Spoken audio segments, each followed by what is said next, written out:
it is lovely to be here with you this morning as Reverend Liz goes off to take some well-deserved rest. I was prompted to think about a quote from Brené Brown who says, "It takes real courage to say yes to rest in a culture where exhaustion is often a status symbol." And so we can be grateful to Reverend Liz for her courageous role modeling this morning as we reflect together on the importance of rest, both as celebration and as a form of resistance. My reflection this morning has three parts: a little midrash on the Genesis creation story, a reflection on Sabbath, and then a reflection on sort of Sabbath as resistance and why it would still be relevant today. So, the story. After 6 days of effort, sorting out chaos and ordering it to make the day and the night, the lands and the seas, the plants and the animals and all of the people, God woke up and looked around. It was the seventh day, and creation was pretty much complete. So what was God going to do now? Well, the Jewish and Christians' translations of the Genesis story agree that on the seventh day, God rested. Or more precisely, God rested, God blessed the seventh day and hallowed it. God did not keep working. God did not check email. God did not go online and watch kitten videos. God didn't sleep in. God didn't do nothing. God didn't plug in to reboot so that God could do more on the eighth day. No, God did something very specific. God rested. God blessed the day and hallowed it. And to hallow something means to set it aside, to make it holy. So, if we think about it, resting and blessing, which I translate as meaning sharing your life energy with something, and hallowing, setting something aside to make it holy, are all connected.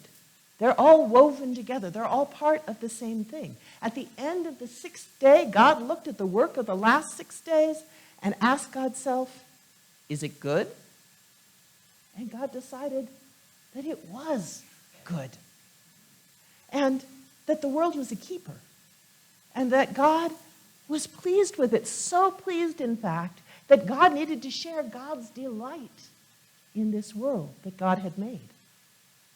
And so on the morning of the seventh day, God got up and decided not to change a single thing, but rather to rest and enjoy what God had already created.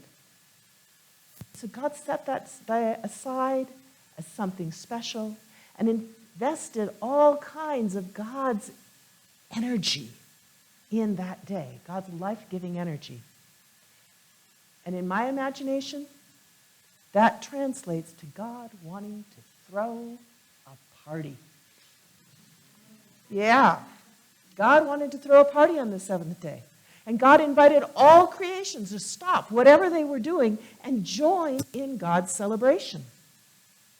And because God was God, and God had filled the day with life energy, there was food for everyone, there was lots of greeting and hugging as all the creatures in creation showed up, along with all of the angels and the sun and the moon and the stars. And they sang, and they admired creation, and they said, "Thank you, thank you, thank you," hundreds and hundreds of times. And God told the angels and Adam and Eve the story about the first 6 days and what it was like to actually separate the light and the dark, the land and the water, what it was like to put the sun and the moon and the stars up there in the sky. And everyone marveled. And then they wanted each of them to hear about their own creation. What was it like when you made me, God? And so God told them.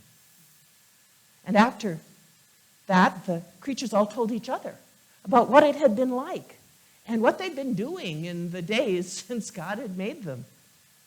And after sharing stories and eating some more, everyone danced and played and had fun. And when they got tired, they settled in for a long, lazy Sabbath afternoon nap. And as the day drew to a close, there was more food, and the angels traded recipes for manna and milk and honey, and the sun set, and the moon rose, and the stars came out. And everyone delighted in the beauty and the wonder and the glory of it all, and said how lucky they were to be there. That was the first Sabbath in the Garden of Eden. Now later on, some of Adam and Eve's descendants decided that that first Sabbath was so important that they ought to recreate it every week, and God agreed, but by then things had gotten complicated in the world outside of Eden, and they had to create all sorts of rules and traditions, even to make an echo of that first Sabbath.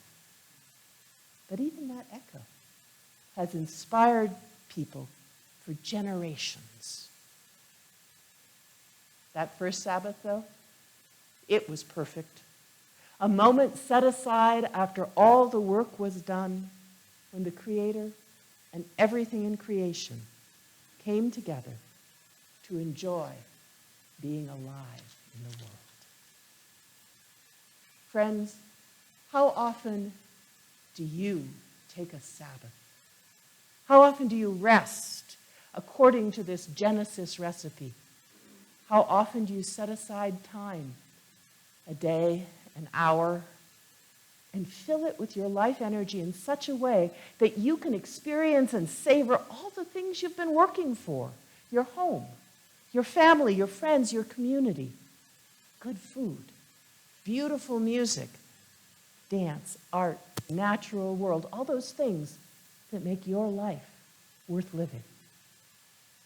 When was the last time you consciously blessed someone or something? Now, even knowing a little bit about this community, you've probably blessed someone pretty recently. But etymologically, the word to bless means to make something holy by anointing it with your lifeblood. Or less violently, to make something holy by sharing your life energy with it.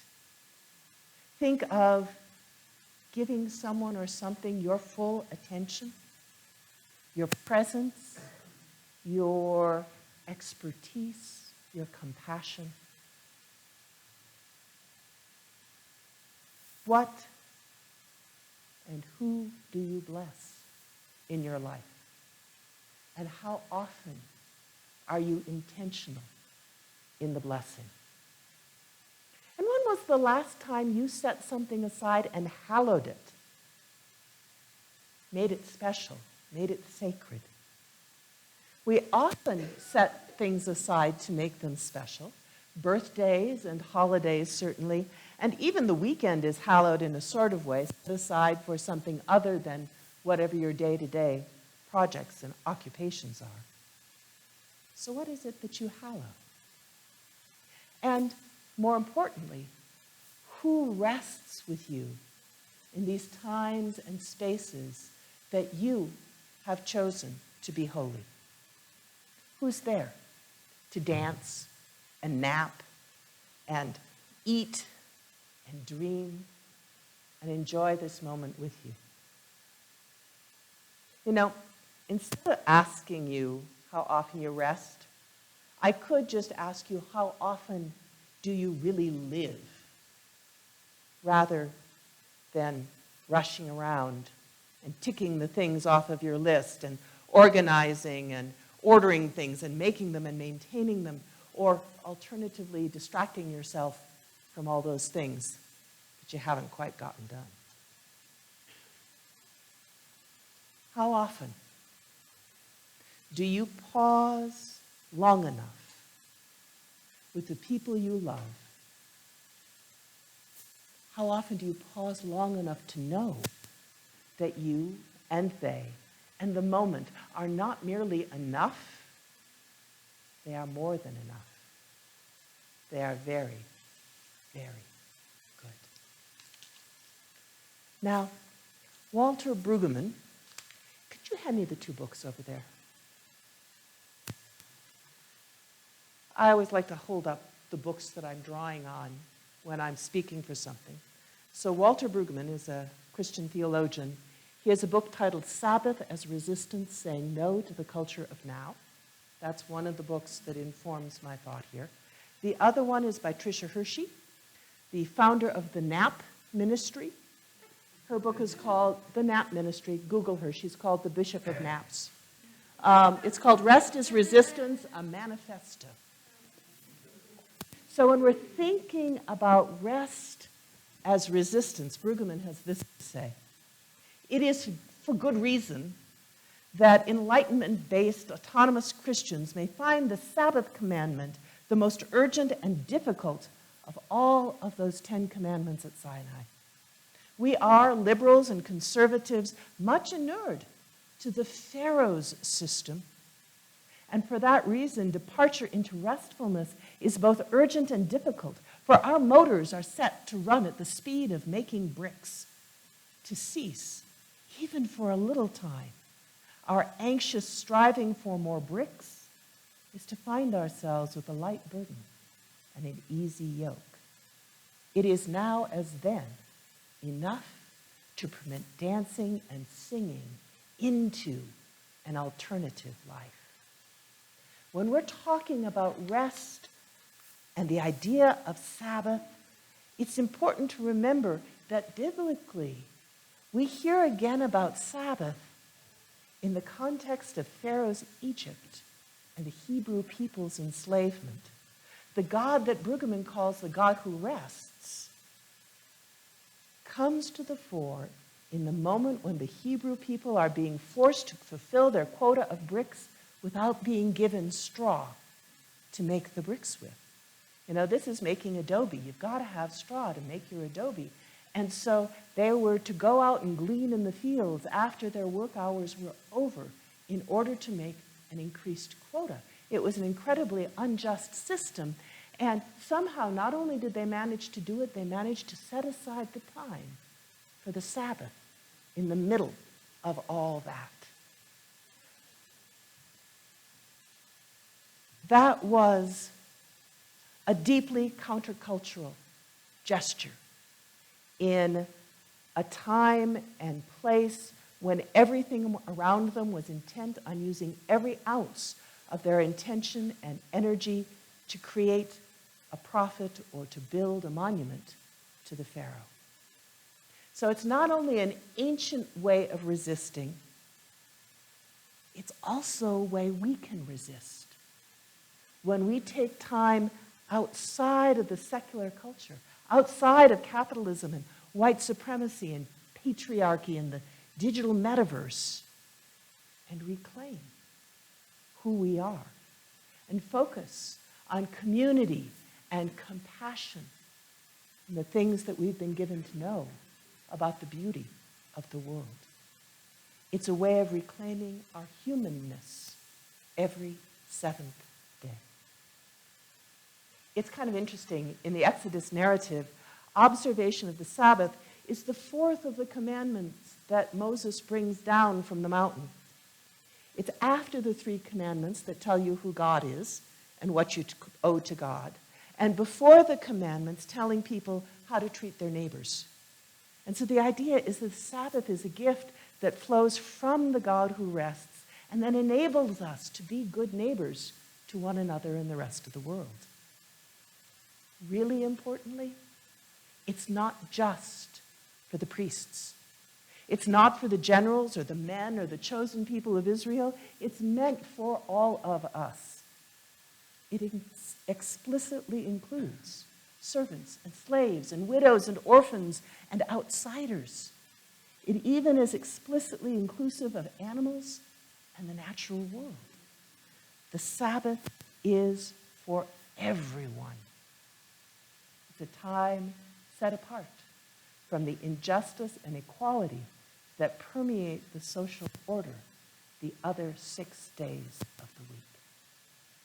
Now, it's very, very clear in Jewish midrash and in Christian teaching that the Sabbath cannot be taken by some on the backs of the labor and suffering of others. Understanding that Sabbath is this taste of equality in a world that has a hard time imagining what equality would look like.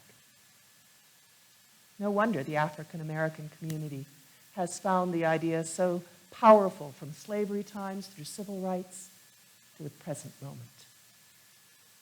Sabbath offers refuge and rest and a community where injustice is momentarily set aside, a beloved community which is experienced in the moment and in which resistance can be organized. Now, I love the idea that Sabbath rest is a countercultural form of resistance. I find that it gives me permission to rest. And sometimes it feels like resting is indulgent, self-indulgent, or frivolous, and I really should be being productive. But this notion that rest is a counterbalance to the productivity push, which is everywhere in our time and place, is something profoundly healing. So what to do? How do we resist the distractions and too busyness and the not enoughness? How do we find our way back to the it is goodness of our lives? I think the instructions are there, friends. We practice Sabbath. And we begin by remembering and telling the stories, and we hallow our time by setting aside and gathering with our beloveds to savor life. And we share our energy and our love, our talents and our care. And today, together, we celebrate the gifts of creation exactly as we are, and we say thank you. And then we do it again next week. And each time we look at our world and echo God's words and say, it is good, we bless the world. It is good. We bless the world and we hallow it. And for a moment, we step into that alternative reality, the beloved community. If resting in community, friends, is a way to resist capitalism and the digital metaverse, if it can help us resist the urgency and perfectionism that characterizes white supremacy culture, if it can help us live more fully and vibrantly, if it can inspire us to create more opportunities for more people to gather with us and have that same experience, so much the better. In a very real way. Isn't that what this community is about? The creation of heaven on earth? The coming of the kingdom of God? The embrace of the beloved community? Call it whatever you will. In the here and now. In this present moment. Look around, friends. Notice your friends and beloveds here. Notice the gifts that have been shared in this time you have set apart for our being together, this time that you have hallowed and blessed. Let us enjoy this moment, my friends, and let us say together, it is good. It is good.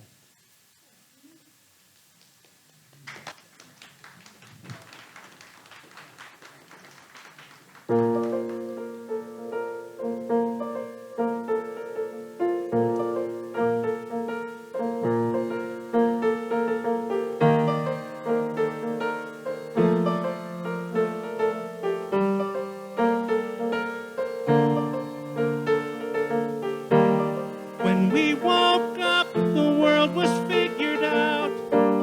Beyond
just old ghosts that we grow attached to, the tragic flaws that they hide the truth.